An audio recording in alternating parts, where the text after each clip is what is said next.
नमस्कार, आप देख रहे हैं आरएडी न्यूज़। मैं हूं योगेश चक्रवर्ती। वन नेशन वन इलेक्शन यानी कि एक देश एक चुनाव की सिफारिश को कैबिनेट ने मंजूर कर लिया है। केंद्रीय कैबिनेट ने मंजूर कर लिया है। अब संसद में इसे लाया जाएगा और संसद में अगर ये बिल पास होता है तो फिर इसे लागू किया जाएगा। लेकिन उससे पहले देश में इसे लेकर चर्चाओं का बाजार गर्म है। एक तरफ एनडीए गठबंधन तो दूसरे तरफ इंडिया गठबंधन। दोनों ही गठबंधन में कई ऐसे दल हैं जो इसका समर्थन नहीं कर रहे और कई तो ऐसे हैं जो इस पर अपना कोई राय तक नहीं दिया है। आखिर वन नेशन वन इलेक्शन से देश को क्या फ़ायदा होगा, क्या नुकसान होगा, ये आज हम जानेंगे विशेषज्ञ कौशल कुमार जी से, जो हमें वन नेशन वन इलेक्शन के बारे में A to Z समझाएंगे। सर, आपसे मेरा पहला सवाल यही है कि वन नेशन वन इलेक्शन को लेकर इतनी चर्चाएं क्यों हैं और विपक्ष जो है, खास करके जो इंडिया गठबंधन है, इसके ज़्यादातर जो सहयोगी दल हैं वो इसका विरोध क्यों कर रहे हैं? Yogesh ji, one nation one election काफ़ी चर्चा हो रही है। जब एनडीए की सरकार बनी 2014 में, उसके बाद से भारत के प्रधानमंत्री ने विभिन्न राजनीतिक मंचों से इसकी चर्चा की। एक देश एक चुनाव होना चाहिए और एक डिस्कोर्स में तो लेकर आया उन्होंने इस चर्चा को। पिछले वर्ष सितंबर में एक कमेटी भी बनाई गई, रामनाथ कोविंद जो पूर्व राष्ट्रपति हैं उनके नेतृत्व में, और इस कमेटी में गृह मंत्री अमित शाह, गुलाम नबी आज़ाद जो पूर्व कांग्रेस के सदस्य रहे हैं, एनके सिंह, हरीश साल्वे, सुभाष कश्यप लोकसभा के पूर्व सचिव में महासचिव रह चुके हैं, इन लोगों की सदस्यता में एक कमेटी बनी और कमेटी ने मार्च में रिपोर्ट दी, राष्ट्रपति को रिपोर्ट सौंपा। कमेटी ने स्पष्ट किया कि देश के अंदर एक चुनाव हो सकता है, अर्थात लोकसभा और विधानसभा के चुनाव एक साथ हो सकते हैं। और ये भारत के लिए कोई नई बात नहीं है। 1952 से लेकर 1967 तक जितने भी लोकसभा चुनाव हुए वो सब एक साथ हुए, तो ये हमारे लिए कोई नई बात नहीं है और ये होना भी चाहिए। अब सवाल है कि ये क्रम कैसे टूटा। आखिरकार 1967 तक जब लोकसभा और विधानसभा के चुनाव एक साथ हो रहे थे तो ये क्रम कैसे टूटा, किन परिस्थितियों में टूटा, इसकी भी चर्चा होनी चाहिए। और आज जिस दौर में ये क्रम टूटा, उसमें देश में कांग्रेस की सरकार थी और इस प्रस्ताव का सबसे मुख्य विरोधी आज कांग्रेस ही है। मैं आपको एक बात बताना चाहता हूँ, 1957 में केरल में कम्युनिस्ट की सरकार बनी। योगेश जी, शायद आपको जानकारी भी हो, लेकिन फिर भी मैं आपको बताना चाहूँगा, 1957 में केरल में जो कम्युनिस्ट की सरकार बनी वो विश्व की पहली सरकार थी, जनता के द्वारा चुनी हुई कम्युनिस्ट सरकार, जनता के द्वारा चुनी हुई। कम्युनिस्ट की सरकार तो 1917 में भी बनी सोवियत संघ में, लेकिन जनता के द्वारा चुनी हुई पहली सरकार केरल में बनी। और 1959 में सरकार बर्खास्त कर दी गई जब देश के प्रधानमंत्री पंडित जवाहरलाल नेहरू थे और देश के राष्ट्रपति डॉक्टर राजेंद्र प्रसाद थे। उस समय ये सरकार बर्खास्त कर दी, क्रम वहीं से टूटा। 1971 में लोकसभा का चुनाव भी समय से पहले हुआ, तो सारे जो ये अनियमितता आई, क्रम जो टूटा, वो उसी दौर में टूटा। आज अगर उसे फिर से वापस लाने की कोशिश की जा रही है तो मुझे तो लगता है कि हर दल को समर्थन करना चाहिए। अब हम आते हैं इस कमेटी के ऊपर। इस कमेटी ने सिफारिश की, कमेटी की सिफारिशों को कैबिनेट ने स्वीकार भी किया। अब उसके लिए कार्यबल का गठन किया जाएगा और इसके बाद इस पर कानून बनेंगे, फिर वो संसद में एक बिल के रूप में आएगा। बिल पारित होने के बाद, राष्ट्रपति का हस्ताक्षर करने के बाद वो कानून बन जाएगा और फिर वैसे ही चुनाव होंगे। जी।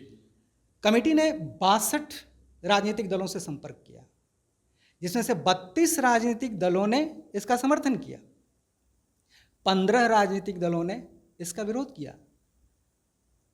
और ये 15 दल मुख्यतः इंडिया घटक के सदस्य हैं।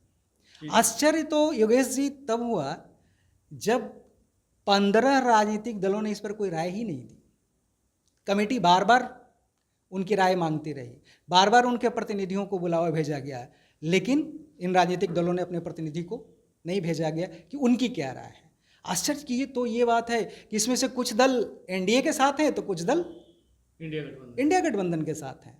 राष्ट्रीय जनता दल जो इंडिया गठबंधन के साथ है उन्होंने भी अपनी राय नहीं दी। तेलुगु देशम जो एनडीए गठबंधन के उन्होंने भी अपनी राय नहीं दी। शरद पवार जैसे मंझे हुए राजनीतिक ने भी इस पर अपनी कोई राय नहीं दी। राष्ट्रवादी कांग्रेस पार्टी उनका दल है, उन्होंने भी अपनी कोई राय नहीं दी। इसी तरह बीआरएस, उन्होंने अब कोई राय नहीं दी। आश्चर्य की तो ये बात है इंडियन यूनियन मुस्लिम लीग ने भी कोई राय नहीं दी कि आखिरकार वो क्या चाहते हैं। लेकिन ये हमारे लिए कोई नई बात नहीं है, इस देश के लिए कोई नई बात नहीं है, कोई नया कार्य नहीं किया जा रहा है जिसकी देश के लोगों को स्वीकार करना मुश्किल होगा। अब सवाल है कि अगर चुनाव एक साथ होते हैं तो इसके क्या नकारात्मक पक्ष हैं और इसके क्या सकारात्मक पक्ष हैं। स्वाभाविक है कि अगर चुनाव एक साथ हों तो धन के खर्च में कमी आएगी। जैसा कि 2014 का चुनाव हुआ था, उस समय 39 अरब रुपए खर्च हुए थे, और 2024 का जो चुनाव हुआ तो उसमें 1.35 लाख करोड़ रुपए खर्च हुए। तो इस खर्च को हम मिनिमाइज कर सकते हैं। आपको जानकर आश्चर्य होगा कि प्रति वर्ष भारत में 6 चुनाव होते हैं। प्रति वर्ष भारत में 6 चुनाव होते हैं, चाहे वो नगर निकाय के चुनाव हो, स्थानीय चुनाव हो, या विधानसभा के चुनाव हो, या फिर लोकसभा के चुनाव हो। तो ये देश के कोने कोने में किसी न किसी क्षेत्र में चुनाव की प्रक्रिया चल रही होती है और उसमें आचार संहिता लागू होती है, सरकारी कामकाज प्रभावित होता है। पिछली बार जब उत्तर प्रदेश का चुनाव चल रहा था, राजनीतिक दलों ने ये मांग की, खासकर जो विरोधी राजनीतिक कांग्रेस उसमें बहुत प्रमुख दल थी, कांग्रेस ने कहा कि सरकार को बजट नहीं पेश करना चाहिए। राष्ट्रीय बजट की बात थी, बजट नहीं पेश करना चाहिए क्योंकि उत्तर प्रदेश में चुनाव है और इस बजट के माध्यम से उत्तर प्रदेश को अतिरिक्त सहायता दी जा सकती है जिसका लाभ भारतीय जनता पार्टी को चुनाव में मिलेगा। इसलिए बजट को टाल देना चाहिए और चुनाव के बाद बजट। तो आप समझ सकते हैं कि अगर इस तरह की चुनाव की प्रक्रिया चलती रहती है, आचार संहिता लागू होता है, तो कितनी सारी प्रशासनिक बाधाएं आती हैं। अब इस पर आते हैं कि अगर दोनों एक साथ अगर हों, जैसे कमेटी ने भी कहा है, कुछ जटिलताएं हैं, कुछ चुनौतियां हैं, उन चुनौतियों को सॉर्ट आउट करना चाहिए हमें। और अगर ये चुनाव एक साथ होते हैं, खर्च कम होगा, प्रशासनिक सुविधा होगी, देश आचार संहिता में नहीं होगा, आचार संहिता में ये नहीं होगा, लोकतंत्र मजबूत होगा, राजनीतिक स्थिरता आएगी। राजनीतिक स्थिरता राजनीतिक दलों को पता है कि चुनाव समय पर ही होंगे, इसलिए उसमें स्थिरता आएगी। प्रशासनिक सुविधा होगी क्योंकि जब चुनाव की प्रक्रिया शुरू हो जाती है तो कई प्रकार की बाधाएं उत्पन्न होती है, विकास कार्य प्रभावित होते हैं, कई योजनाओं को रोकना पड़ता है, नई योजनाओं की शुरुआत नहीं की जा सकती है। ऐसी स्थिति में प्रशासनिक बाधाएं खत्म होंगी। लोगों को असुविधा जो होती है चुनाव के दौरान, उसमें भी कमी आएगी।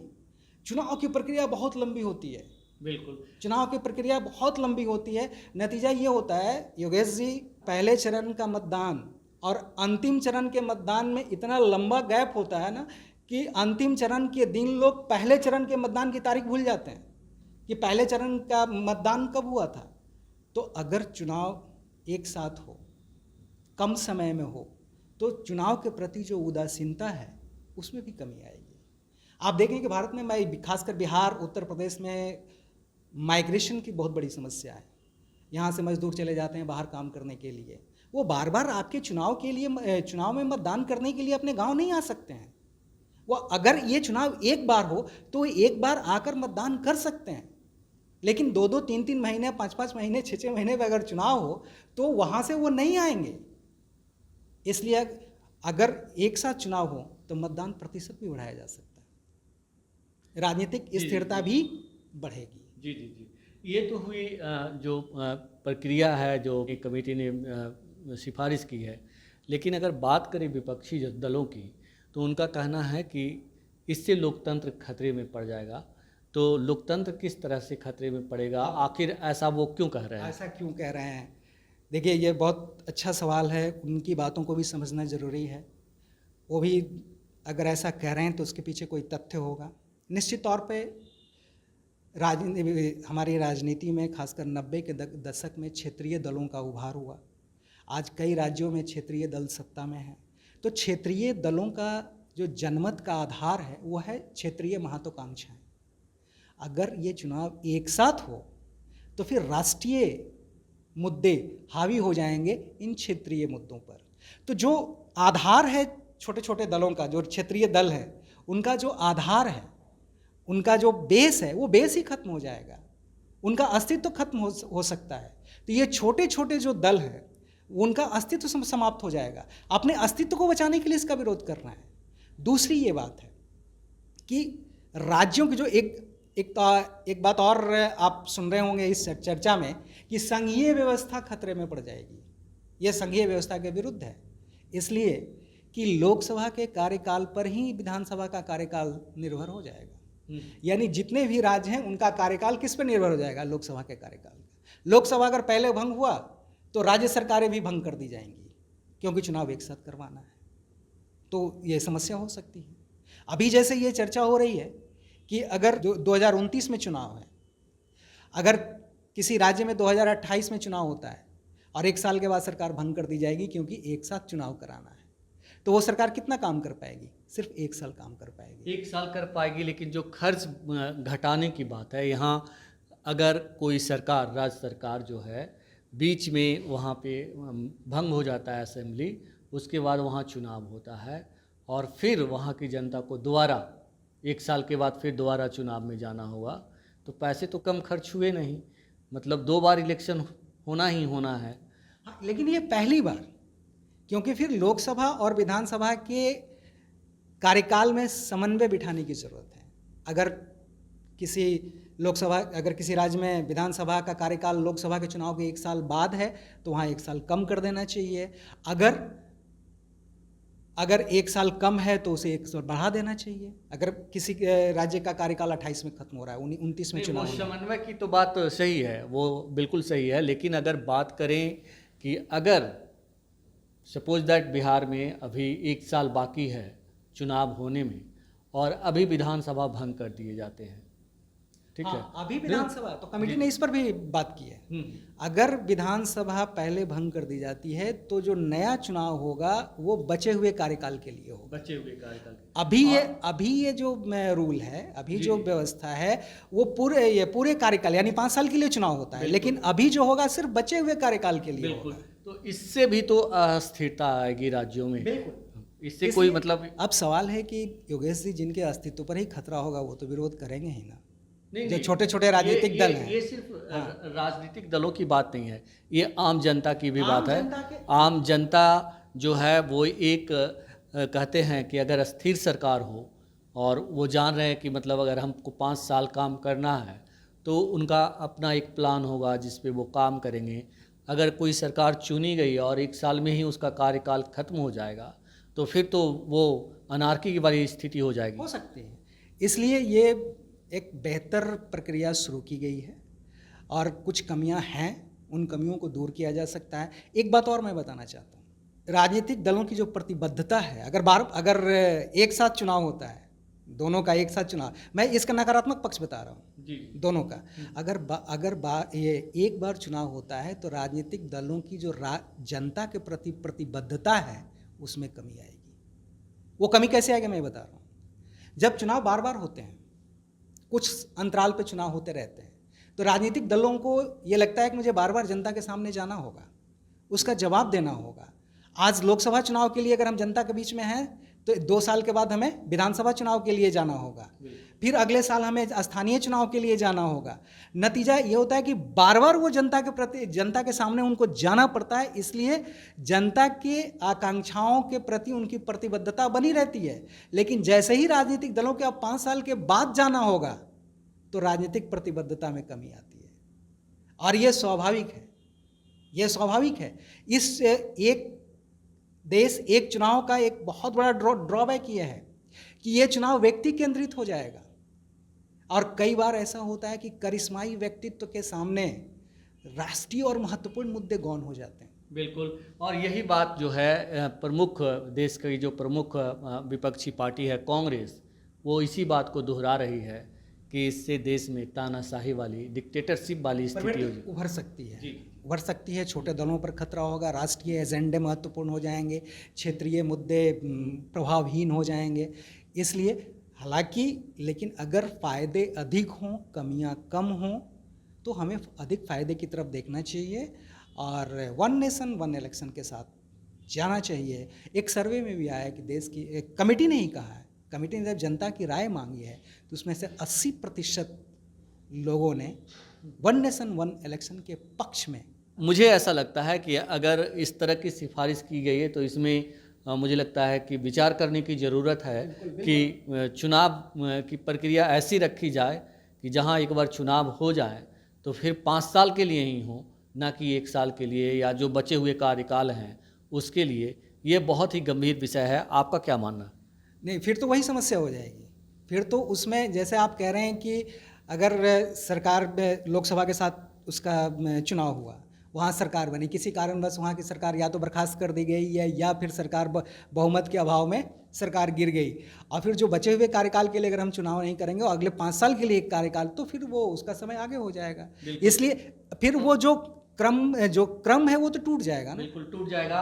और सबसे बड़ी बात की आपने कही कि भाई डिक्टेटरशिप वाली जो बात है वो हो सकता है, और दूसरी बात कि व्यक्ति विशेष केंद्रित होगा चुनाव, कि किसी एक व्यक्ति की, कई बार होता है कि सुनामी होता है चुनाव के दौरान, लहर होता है, तो जी जी पंडित जवाहरलाल नेहरू रहे हों, चाहे श्रीमती इंदिरा गांधी रही हों, अटल बिहारी वाजपेयी रहे हों, अभी वर्तमान में नरेंद्र मोदी हैं, निश्चित तौर पर 2014 का चुनाव एक चेहरे पर लड़ा गया था।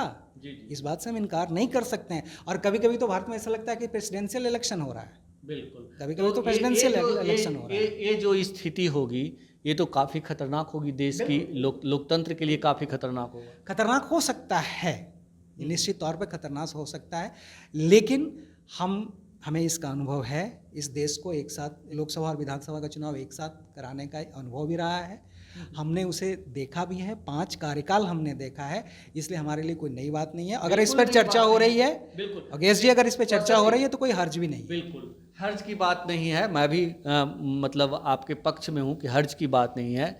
लेकिन जब एक साथ चुनाव हुए थे, तकरीबन 5 चुनाव जो आप कह रहे हैं कि एक साथ लोकसभा और विधानसभा का 67 तक जो चुनाव हुए थे, विधानसभा और लोकसभा का एक साथ हुए थे, उस वक्त देश में संसाधन कम था देश में, और तब मतदाता कम थे। आज देश के पास संसाधन है, और कहते कि वक्त के साथ जो लोकतंत्र की जड़ें है जो और मजबूत हुई है, ऐसे में हम ऐसा कदम क्यों उठाएं जिससे हमारा लोकतंत्र कमज़ोर हो? देखिए, ये लोकतंत्र कमज़ोर की बात है ही नहीं। सवाल यहाँ पे लोकतंत्र को कमज़ोर करने की बात नहीं है, लोकतंत्र में स्थिरता लाने की बात है। और दूसरी बात कि हम दुनिया के सबसे बड़े लोकतांत्रिक देश हैं, लेकिन हम मैच्योर डेमोक्रेसी नहीं है हमारे देश की। हमारे देश की जो डेमोक्रेसी है वो मैच्योर नहीं है। अभी भी जात पे चुनाव होता है, अभी भी पैसे पे चुनाव होता है, छोटे छोटे लालच पे चुनाव होता है, चेहरे पर चुनाव होता है। तो अगर ये वोटिंग का अगर इतना बेस हो तो ये मैच्योर डेमोक्रेसी नहीं है। इसलिए हमें मैच्योर डेमोक्रेसी की तरफ बढ़ना चाहिए, जिस प्रकार अमेरिका की डेमोक्रेसी है, तो हमें मैच्योर डेमोक्रेसी की तरफ बढ़नी चाहिए। हम लोग दुनिया का सबसे बड़ा लोकतांत्रिक देश हैं, लेकिन अभी भी हमें मैच्योरिटी की कमी है। जो अमेरिका की आप बात कर रहे हैं, वहाँ तो प्रेसिडेंशियल चुनाव होते हैं, वहाँ तो प्रधानमंत्री के लिए चुनाव नहीं होते। तो ऐसे में तो फिर वही होगा कि हम आप ही की बात मैं कह रहा हूँ कि ये प्रेसिडेंशियल इलेक्शन की तरह ना हो जाए। ये यहाँ पे सांसद ही चुने जाएं, हर क्षेत्र की मुद्दे की चर्चा हो, हर क्षेत्र के मुद्दे की चर्चा हो, हर राज्य की चर्चा हो, हर विधानसभा क्षेत्र की चर्चा हो चुनाव में। बिल्कुल, क्योंकि ये इसलिए भी ज़रूरी है कौशल जी कि भारत के बारे में कहा जाता है कि विविधताओं से भरा हुआ देश है और कुछ ही दूरी पर जो है लोगों की भाषा हर 3 कोस पर, जी, जिसमें मैं करेक्ट कर देना चाहता हूँ जी। आपको, हर 3 कोस पे भाषाएं बदल जाती भाषा है, बदल जाती है, खान पान बदल जाता है, रहन पहनावा सहन बदल जाता है।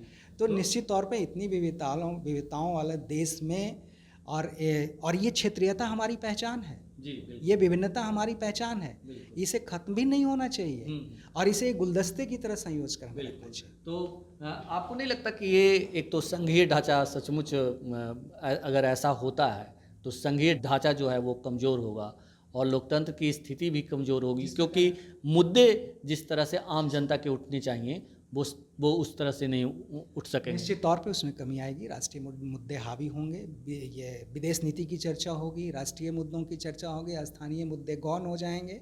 लेकिन योगेश जी, हर सिक्के का 2 पहलू होता है, हमें उस पर भी गौर करना चाहिए और जो लॉन्ग टर्म्स में डेमोक्रेसी के लिए और देश के लिए क्या अच्छा है, हमें उस पर आगे बढ़ना चाहिए। तो ये बहस खत्म होने वाला नहीं है, लेकिन इतना ज़रूर है कि वन नेशन वन इलेक्शन से देश को कितना फ़ायदा होगा, इसमें देश की आम जनता को सोचने और समझने की ज़रूरत है। आम जनता क्या चाहती है वो आम जनता को सामने आकर इस पे अपना मुखर आवाज़ बुलंद करना होगा। फ़िलहाल इतना ही। आप हमें फेसबुक पर फॉलो करें, यूट्यूब पर सब्सक्राइब करें, लाइक करें, शेयर करें और कमेंट्स कर अपना महत्वपूर्ण विचार और सुझाव जरूर दें। धन्यवाद।